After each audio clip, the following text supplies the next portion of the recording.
Excuse me. Yung... Sa akin yan, ah!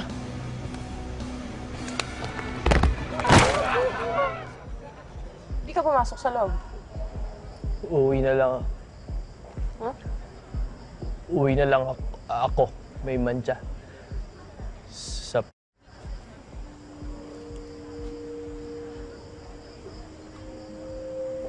Tayo.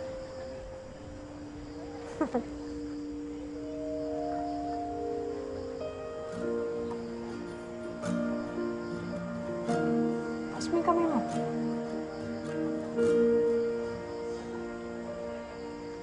Yan. Ayos.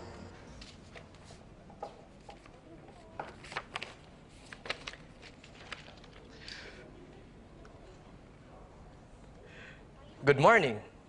My name is Fidel Lansangan, BA Psychology. I turned 17 last month. I hope to make friends while I'm here in PAC.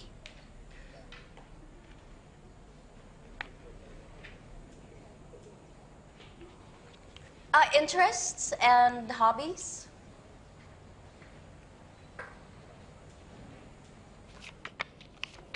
Huwag ka nang tumingin sa cue card mo. Just tell us your interests and hobbies.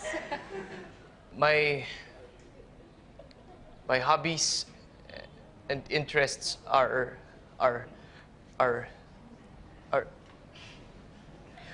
Ma'am, sa bahay lang po ako lagi. Mahilig po akong magsulat ng poetry. Lagi po akong... Next meeting, 2x2 picture, please. Don't forget. Bye. Bye, teacher. Bye. Don't forget 2x2 picture next meeting, ha? Yes po.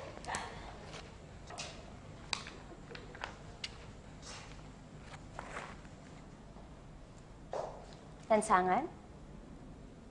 Yes, ma'am? So you like writing poetry? Yes, ma'am. Hindi ko pala na-mention. I'm the faculty advisor of the Seedling.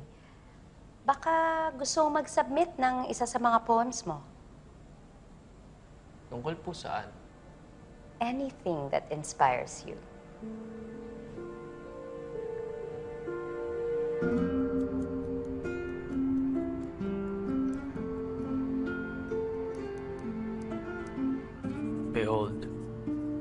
Behold, this is a new life. Phase. Start. Chapter. Fidel? Pa? Fidel? Anak, suhol ng mama mo para wag ka raw magalit.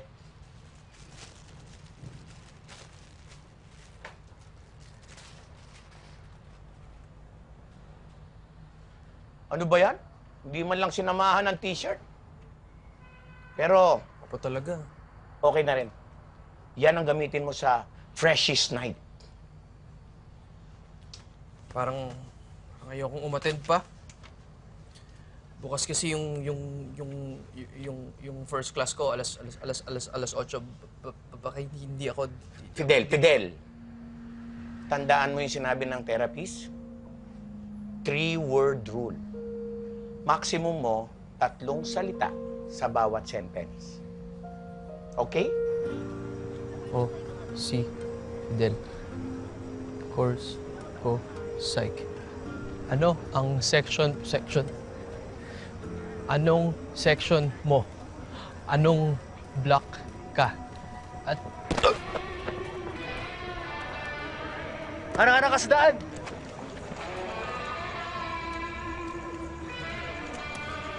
Pwede na mag-soundcheck? Excuse me. Nahulog mo yung wallet mo. Late ka na naman. Sabi sa'yo, sumabay ka na sa akin eh. Ang oras na kaya? Excuse me. Yung... Sa akin yan, ah!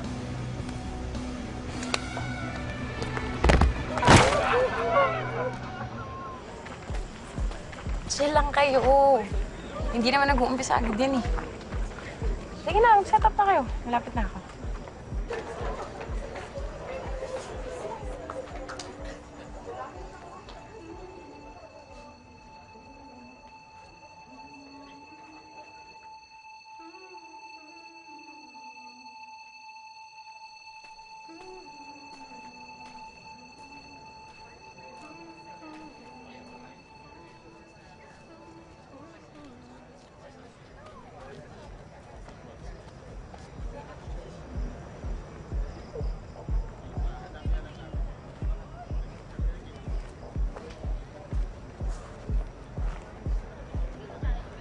Ikaw ba yung kumakanta?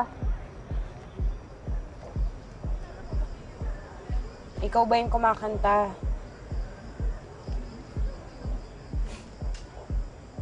Wala. Nalilito ata ako ah.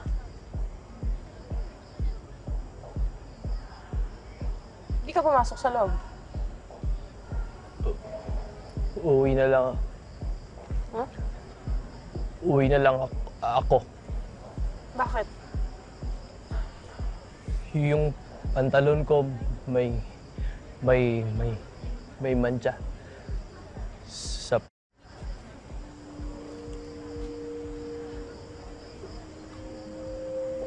Tayo. Tayo!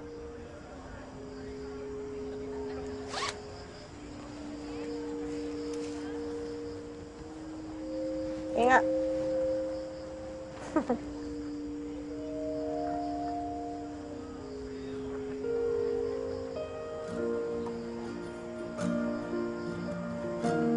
Taas mo yung kamay mo.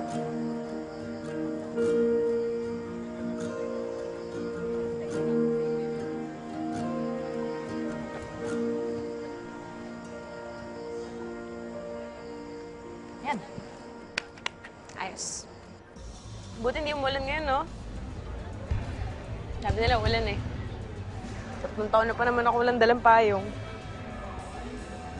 Ikaw, ano mas trip mo? Maaraw o maulan? Maaraw. Ha? Ayoko nang makulimlim. Talaga? Mas masarap kaya mag-sound trip pag umuulan. Nakatingin ka lang sa bundok. Inom ng beer. Inom ka ba ng beer?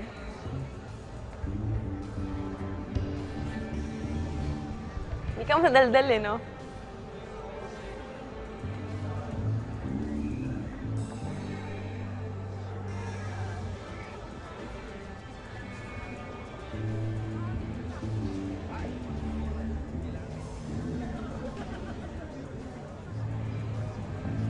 May speech defect ako. Di ako nauutal kapag nagbabasa pero nauutal ako kapag mahaba ang sinasabi ko. Kaya nililimit ko lang sa 3 ang words ng bawat sentence ko. Kailangan mo ilimit sa 3. Para di mautal. Eh ano ngayon kung mautal ka? Baka pagtawanan ako. O tapos, ano mangyayari pag natawa sila? College na tayo. College ang panahon para makilala mo sarili mo. Nakilala mo? Pag malaki mo. Paano? Kita-kitsit sa campus, ha? Ubusin mo to. Masarap yan.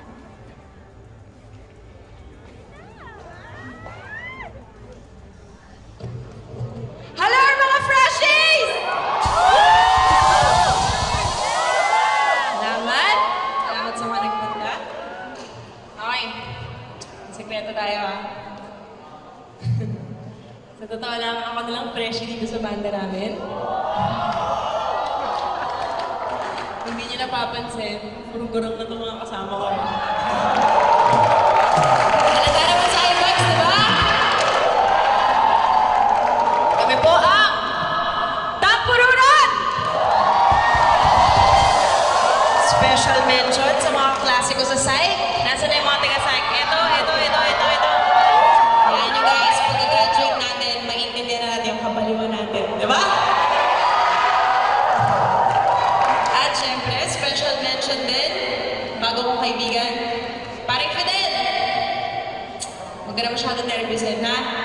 Kaya mo yan.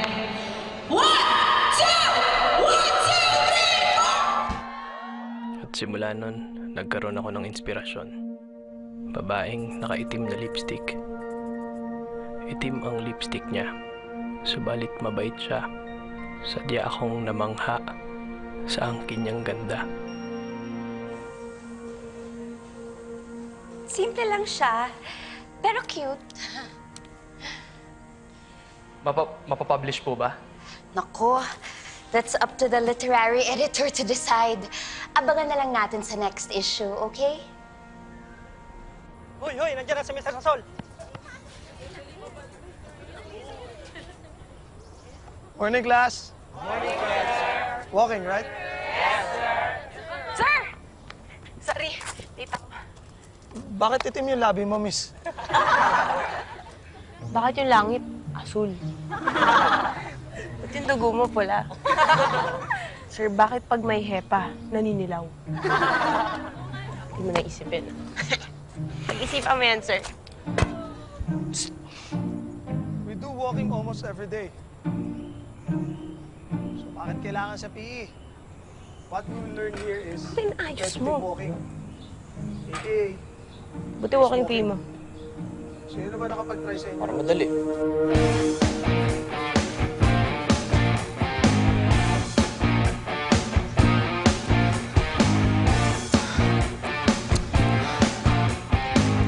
Okay ka lang?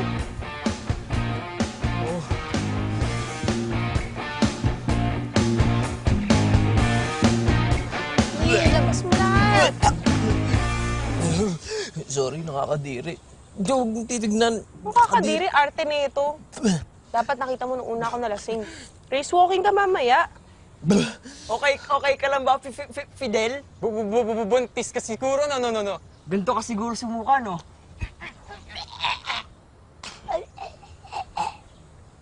Sipahin ko kayo sa...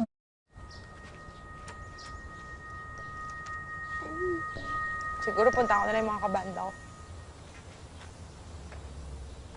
Stella. Mahilig akong magsulat ng mga tula. Talaga? Oh, tapos?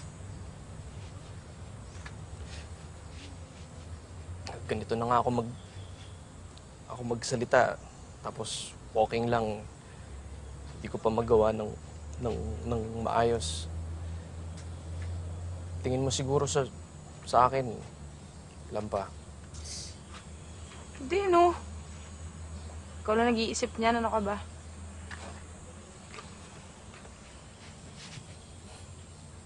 Sinabit ko sa seedling yung isa kong tula. Antayin mo sa next issue. Sige, abangan ko. Ang title? Basta, Ano nga? abangan mo na lang. Arte nito. Tula number 2, Tadhana. Di ako naniniwala sa tadhana. Ngunit ngayon parang gusto ko. Nagagalak ako't natutuwa. Sana magtuloy-tuloy to. Tula number 7, Malas Magnet. Isa akong magnet ng kamalasan. Pinigo ng pantalon at ng sikmura. Laking gulat kong paminsan-minsan, ang malas ay may dalang sorpresa. Nakita mo na ba yan, yung kabilang side ng Arayat? Hindi pa. Oh, tara, dali! May klase ako. Sus! Sige na, ngayon lang eh. Ayoko. Next time, sumama ko dyan, ha?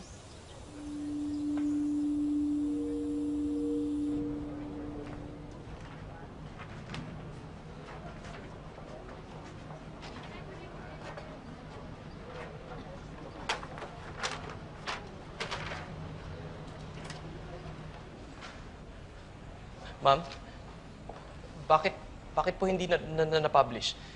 Pangit po ba? Fidel, it doesn't mean it's bad. I'm sorry, pero baka hindi lang yan ang hinahanap ng editor ngayon. Let me guess. You wanted someone to see the poem. Gusto mong mabasa nung babaeng nakaitim na lipstick.